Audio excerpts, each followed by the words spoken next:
Avez-vous déjà une conversation de fond assez compliquée avec quelqu'un pour parler de votre relation? Ça peut arriver en famille, en couple, et parfois même au boulot. Et ça peut être assez difficile à gérer, surtout étant donné que personne ne nous a jamais préparé à ce genre de conversation. On n'a jamais eu de cours sur l'éducation psychologique, mentale et sociale à l'école, malheureusement. Bon, en même temps, si on en avait eu, j'aurais plus vraiment grand chose à faire ici.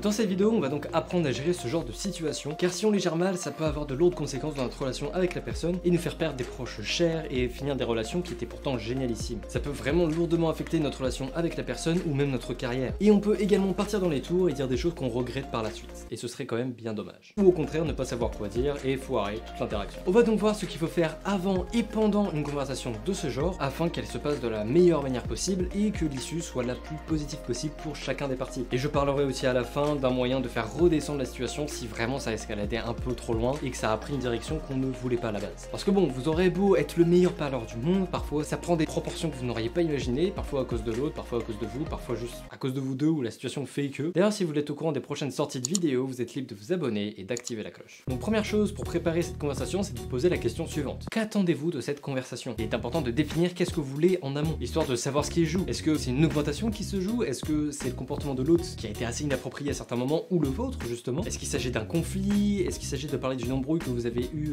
avant et qui est parti justement déjà trop haut et vous avez du coup besoin d'en parler? Et une fois toutes ces réflexions faites, définissez vos limites. Qu'est-ce qui est acceptable et qu'est-ce qui n'est pas acceptable? Souvent dans ce genre de conversation, vous pourrez rarement obtenir exactement ce que vous voulez. Donc le mieux c'est aussi de définir qu'est-ce que vous voulez vraiment et quels sacrifices vous êtes prêt à faire dans la conversation. Et comme ça vous permet d'affiner le tir et surtout de vous dire ok, qu'est-ce qui est réellement important pour moi en fait. Par exemple, dans ma dernière rupture, qui a été ma seule rupture dans la vie justement vu que c'était la première fois, au fond j'avais aussi envie de la larguer parce que clairement bon, c'était ma traitance psychologique quoi, j'en ai parlé, j'arrivais pas à la quitter. Moi dans ce qui était acceptable, bah c'était juste qu'on coupe les ponts en fait, c'est tout ce qui avait réellement d'acceptable, enfin si j'avais osé aussi moi-même la larguer déjà. Et clairement pour moi c'était pas du tout acceptable de rester amis, pas après tout ce qui s'est passé. Donc voilà, à vous de définir qu'est-ce qui est acceptable et qu'est-ce qui ne l'est pas. Est-ce que pour vous c'est acceptable justement de rester ami avec votre ex si c'est ce qui est en train de se jouer? Est-ce que c'est au contraire pas acceptable? Et voilà, définissez vos limites en fait. Mais en tout cas ce qui était clairement inacceptable même en restant avec elle, c'est que ça continue ainsi et que je continue de me faire rabaisser, maltraiter, ridiculiser, humilier et complètement délaisser. Définir ce qui est acceptable de ce qui ne l'est pas avant la conversation, ce qui est très important, ça vous permet de commencer la conversation en sachant exactement ce que vous voulez. Deuxième point, soyez empathique. Vous voulez surtout pas être la personne égoïste qui ne pense qu'à elle et qu'à ses intérêts. Donc mettez-vous dans la tête de l'autre pour savoir qu'est-ce qui est objectivement parlant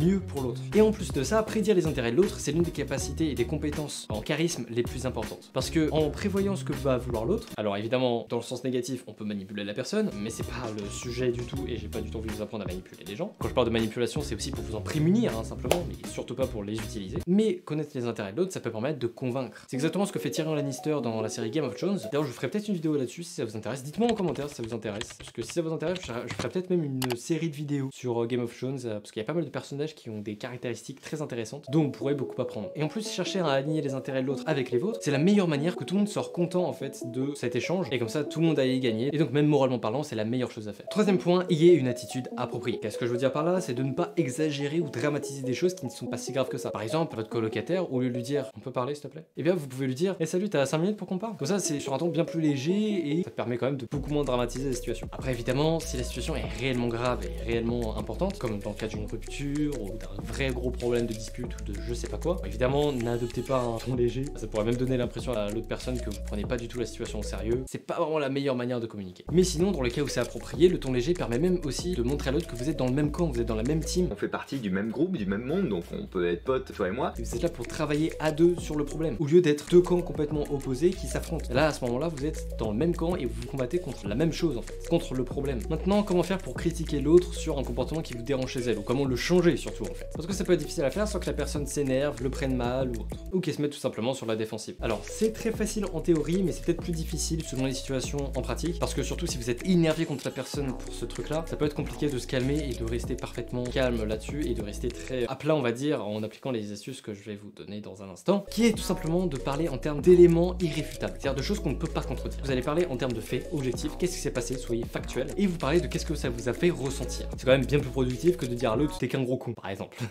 Donc par exemple, au lieu de dire à l'autre qu'il est méchant, eh bien vous pouvez parler de qu'est-ce que vous avez trouvé méchant, et ensuite vous pouvez dire qu'est-ce que ça vous a fait ressentir. Et à ce moment-là, la personne normalement elle peut pas s'énerver. Vous avez été factuel et vous avez parlé de ce que vous ressentiez. Il y a rien qu'on peut contredire. Après si la personne s'énerve, bon bah c'est pas votre faute, parce que vous aurez fait de votre mieux pour justement qu'elle s'énerve pas, parce que vous serez resté complètement neutre en fait, en restant factuel et en parlant de ce que vous ressentez vous. On va prendre un exemple concret. imaginons que vous habitez en coloc et que c'est quasiment toujours vous qui faites la vaisselle. La plupart des gens seraient en mode mais putain mais c'est toujours moi qui fais la vaisselle là, tu peux pas un peu la faire? Ou un truc un peu plus passif-agressif du style et voilà comme d'hab c'est toujours moi qui fais la vaisselle. Et le problème avec ce genre de phrase c'est que c'est faux, enfin la plupart du temps en tout cas c'est faux. À moins qu'effectivement c'est toujours vous qui fassiez la vaisselle, bah c'est rarement le cas en fait. La plupart du temps la personne fait au moins un tout petit peu la vaisselle ou peu importe l'exemple que vous prenez hein. À ce moment là le problème c'est que vous augmentez au maximum votre contribution positive à la situation et vous diminuez celle de votre partenaire. Quand je dis partenaire c'est dans le sens de la personne avec qui vous vivez hein, peu importe. Et du coup bah la personne se sent injustement rabaissée parce qu'elle est en mode bah avant-hier je l'ai faite, enfin je sais pas mais... Et du coup elle sent que ce qu'elle fait en fait ça n'a même pas d'importance pour vous. Et à ce moment là vous mettez un pied d'inégalité qui est déjà faux en plus. Donc ça va forcément l'énerver, vous allez tous les deux vous énerver, puis ça va juste s'escalader.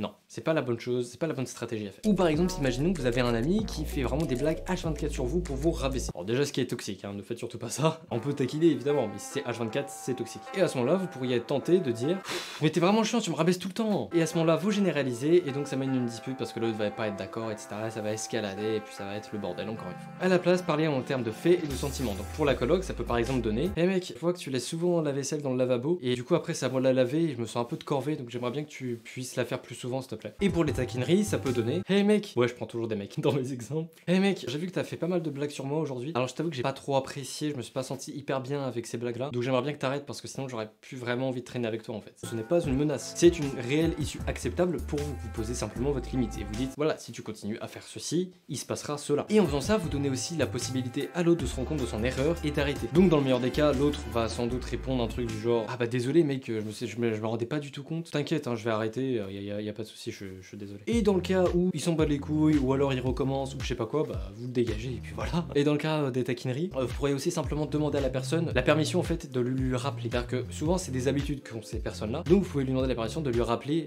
tu te rappelles de ce dont on a parlé? Au moment où la personne le refait par mégarde. Ça peut aussi être inconscient et elle peut ne pas se rendre compte sur le moment quand elle le fait et se rendre compte seulement après coup. Quatrième point, réagissez à temps. La plupart des gens laissent passer pas mal de choses parce qu'ils ont peur du conflit. Mais ça c'est une erreur car le message que vous faites passer à ce moment là c'est que le comportement il est arrivé une fois et il vous a pas dérangé. Du coup la personne va le refaire parce qu'elle est en mode bah ça dérange personne donc pourquoi j'arrêterai? Alors évidemment si c'est les taquineries, bon vous allez pas arrêter la personne dès qu'elle fait une taquinerie sur vous hein. C'est si ça se répète que ça devient problématique, mais il y a d'autres comportements plus problématiques dès la première fois où là faut tout de suite mettre un stop en fait. Évidemment il y a des taquineries aussi qui sont plus blessantes que d'autres. Et souvent comme j'ai déjà dit dans ma précédente vidéo, les débuts d'une relation c'est là où on pose les bases de notre relation. Donc c'est vraiment le moment clé en fait pour poser ses limites. Parce que la conséquence si vous laissez passer ça c'est qu'au bout d'un moment ça va vous énerver, vous allez exploser quand la personne a beaucoup de rage et beaucoup de colère accumulée et la personne ne va pas comprendre parce que pour elle tout allait bien en fait parce que vous avez rien dit. Vous avez explosé parce que vous en pouviez plus. Ce qui fait qu'à ce moment là en fait vous êtes tous les deux en tort parce que vous avez rien dit et vous avez explosé d'un coup de manière très violente contre la personne alors que de son point de vue elle a rien fait de mal. Enfin du moins vous en avez pas parlé avant quoi. Et si on reprend l'exemple de la vaisselle, si vous dites à votre colocataire de faire sa vaisselle 1, 2, 3, 4 fois, 5 fois et qu'il le fait toujours pas et qu'il continue de vous ignorer, alors là vous avez une bonne raison de vous énerver parce que là votre colocataire choisit délibérément de vous ignorer. À ce moment là c'est tout à fait acceptable de vous énerver et tout à fait légitime parce que vous lui avez réellement dit, vous lui avez réellement demandé et il a choisi de ne pas le faire. Mais au moins dans ce cas là, enfin même si jamais il le fait pas et que ça finit mal, bah au moins vous vous comprenez mutuellement. Votre colère elle vient pas nulle part, votre colocataire sait pourquoi vous vous énervez. Après à vous de voir quelle est l'issue la plus acceptable pour vous. Est-ce que vous voulez arrêter votre amitié avec un ami parce qu'il vous humilie H24 en public? Est-ce que vous êtes prêt à quitter votre coloc par rapport au problème de la vaisselle ou parce que de manière générale la personne ne fait pas assez d'efforts? Voilà, à vous de définir la meilleure issue en fait acceptable pour vous. Cinquième point, comprenez l'autre. Et voilà un point très important. Il est important que vous vous assuriez que vous comprenez bien l'autre et qu'il vous comprend bien afin d'assurer une meilleure communication entre vous deux. Donc par exemple ne considérez pas quelque chose qu'il a dit ou qu'il a fait comme méchant si c'est pas vraiment clair que c'est méchant. Par exemple si c'est quelque chose que vous l'avez mal interprété, assurez-vous bien que la personne l'a réellement dit de manière hostile. Donc grosso modo ne faites pas de suppositions ou d'histoires dans votre tête sur quelque chose que quelqu'un vous a dit ou fait si c'est basé sur rien d'autre que votre interprétation des faits et votre perception en fait de l'événement. Parce que par exemple ne pas faire la vaisselle, personne ne le fait pour vous nuire ou pour vous faire du mal ou se moquer de vous. Sans doute qu'ils le font pas parce qu'ils ont la flemme et qu'ils y pensent pas ou que pour plein d'autres raisons en fait. Mais c'est très certainement pas pour vous nuire. Et c'est en communiquant ainsi que l'autre a des chances d'assumer ses erreurs, de s'excuser et de ne pas recommencer. Et là vous pouvez continuer d'aller de l'avant. Maintenant si vous êtes celui qui ne fait pas sa vaisselle, c'est normal, on est tous humains, on fait tous des erreurs et à ce moment-là il suffit simplement d'assumer votre erreur, de vous excuser et de promettre de ne pas le refaire et de réellement ne pas le refaire. Ou du moins de faire les efforts pour arrêter. Si c'est une habitude ou un truc que vous avez du mal à arrêter. Mais c'est avant tout important de ne pas le prendre mal si la personne vous critique là-dessus. Parce que souvent on se laisse mener par le bout du nez par notre ego, mais souvent plus on défend notre ego, plus ça nous porte préjudice au final. Ça paraît contradictoire, mais moins on défend notre ego, plus on gagne de respect en fait. Et souvent quand vous défendez votre ego, vous éloignez des vrais buts dans votre vie. Et si moins défendre votre ego ça vous fait gagner plus de respect, c'est parce que ça montre que vous avez assez confiance pour passer outre et défendre autre chose de quand même bien plus important. Bon, évidemment si quelqu'un vous insulte, c'est normal de vous défendre, hein. Je parle pas de ça. Je parle vraiment de l'ego sur le fait d'assumer ses erreurs ouais, d'accepter d'être critiqué sur certains trucs qu'on peut faire de problématiques. Et surtout, quand vous laissez votre ego s'impliquer, bah vous le prenez mal, vous vous mettez sur la défensive, du coup l'autre va aussi s'énerver encore plus et ça va escalader. Et voilà, ça va finir très très mal. Voilà, donc faites en sorte que l'autre se sente compris et écouté. Encore une fois, excusez-vous, faites en sorte de plus refaire ce comportement-là, et voilà. Après, à faire attention aussi si c'est réellement une erreur que vous avez fait. C'est-à-dire qu'il y a certaines personnes, surtout qui sont susceptibles et qui ont beaucoup d'insécurité, qui vont vous reprocher des choses qui en réalité ne sont pas de votre ressort ou qui sont pas légitimes en fait. C'est pas légitime de vous reprocher ces choses-là. Donc à vous aussi de vous demander sincèrement, est-ce que vraiment vous devez vous excuser pour ça? Et si vous pensez ne pas avoir à vous excuser, ne vous excusez pas. Très important, parce qu'il y a des personnes qui s'excusent pour tout et pour rien, et finissent toujours par trop culpabiliser ou par avoir des problèmes dans leur estime de soi, et c'est très important de s'excuser que quand on croit réellement avoir fait une erreur. Donc par exemple, si c'est sur un comportement que la personne n'apprécie pas chez vous, que vous avez fait qui était problématique, vous pouvez simplement lui dire: ah désolé, je me rendais pas compte de ça, je comprends totalement et je suis vraiment désolé, je le referai plus, t'inquiète. Quelque chose tout simple en fait, vous juste vous excusez, vous assumez votre erreur et vous promettez de plus le faire par la suite, et vous faites réellement les efforts pour ne plus le faire par la suite. Comment voulez-vous rester en colère face à quelqu'un qui vous dit ça, qui vous comprend, qui s'excuse, qui promet de plus le refaire? C'est impossible de rester en colère face à quelqu'un comme ça. Alors qu'au contraire, si vous vous mettez sur la défensive et que vous cherchez à défendre votre ego, ça peut beaucoup escalader. C'est pour ça que beaucoup de disputes de couple se transforment en vrai champ de bataille domestique, car on n'est pas assez à l'écoute, on ne communique pas assez bien et on ne cherche pas vraiment à comprendre l'autre, on cherche juste à avoir raison au final. Et donc on ne cherche même pas à résoudre le problème, et donc il y a de grandes chances qu'à la fin de la conversation, le problème soit toujours là. Car ça fait pas tout de communiquer, il est aussi important de bien communiquer. Sixième point, soyez prévoyant. J'insiste sur le fait d'assumer vos erreurs. Par exemple, imaginons que vous êtes au boulot et vous êtes trompé de document, et du coup vos supérieurs ont eu l'air ridicules face à certains clients. Et bien là, vous pourriez facilement dire: ouais, mais il y a aussi Martin qui devait vérifier, il l'a pas fait, il a pas vu qu'il y avait un problème et tout. En plus, j'ai plein d'autres dossiers en ce moment. Alors ça, c'est juste vous créer des excuses, et même si jamais ces excuses sont réellement valables, ça va juste énerver, parce qu'au final, vous n'assumez pas votre erreur. Et même si vous en avez l'opportunité, excusez-vous avant même et assumez votre erreur avant même qu'on vous le reproche. Un exemple que j'aime bien du livre Comment se faire des amis de Dale Carnegie, c'est un exemple où il y a un homme, il promène son chien dans un parc sans la laisse. Et à un moment donné, il y a le gardien qui vient le voir et qui vraiment s'énerve à mort contre lui et lui dit: mais vous avez pas ramené votre chien comme ça sans laisse, ici il faut mettre la laisse, etc. Il dit: pour cette fois-ci il y aura pas d'amende, mais la prochaine fois par contre il y aura une amende. Ensuite, quelques jours plus tard, le monsieur revient avec son chien, il se promène dans le parc et là il voit au loin le gardien qui l'a pas encore fait et il prenait encore son chien sans laisse. Donc là il va le voir directement, il lui dit: désolé, vraiment je suis vraiment désolé, je sais que vous m'aviez dit de promener mon chien avec la laisse et tout, je suis vraiment désolé, c'est totalement ma faute, j'ai aucune excuse. Et là le gardien va commencer à défendre le camp du monsieur qui promène son chien. C'est qu'il va dire: oh mais vous savez c'est pas très grave, en soi il y a pas vraiment de risque et ça se voit que c'est un chien qui est plutôt bien éduqué. Et le monsieur continue de s'auto-blâmer, de se dire: ouais mais non quand même, enfin vous me l'aviez dit, etc. machin. Et finalement l'histoire est finie comment? Bah le monsieur peut toujours continuer de promener son chien sans laisse et le gardien n'en a plus rien à faire. Et surtout le gardien a carrément défendu le camp du mec. Quand vous faites ça, en fait vous inversez les camps, vous inversez les rôles. Vous vous mettez à défendre la personne qui vous blâme et donc à vous auto-blâmer, et l'autre personne va vous défendre. Et au final il y a personne qui vous blâme vraiment parce que vous vous auto-blâmez. C'est comme si vous mettiez un couteau comme ça et vous êtes en mode: bah qu'est-ce que tu vas faire maintenant? Je me suis auto-poignardé, donc qu'est-ce que tu veux faire maintenant? En fait, plus vous vous auto-blâmez, plus vous auto-accusez et vous assumez bien vos erreurs, et plus on va avoir de compassion envers vous. Après évidemment il y a des personnes qui vont vous blâmer ou même continuer, etc. À ce moment-là c'est des personnes toxiques, et à ce moment-là apprenez aussi à vous défendre, parce que les excuses ça doit quand même être un minimum justifié. Et enfin, septième point, c'est pour apprendre à faire redescendre la tension, comme je vous avais promis en début de vidéo, parce que se passe-t-il si malgré tous vos efforts la personne commence à s'énerver rapidement, ce qui peut souvent arriver en débattant de sujets sensibles notamment comme la religion, les croyances, la politique, etc. Alors la première chose à faire c'est de rester calme, continuez de parler lentement, calmement, vous n'augmentez pas le ton de votre voix, vous restez parfaitement comme s'il y avait rien du tout en fait, littéralement comme s'il y avait rien, genre vous restez calme, posé, vous parlez lentement, même vous pouvez prendre du temps avant de répondre, et ça fait en sorte que la conversation ne monte pas réellement dans les tours. Si vous sentez que l'autre continue quand même de s'énerver, vous pouvez simplement lui dire: bon écoute, je sais que je sens que ce sujet t'énerve un petit peu et tout, et que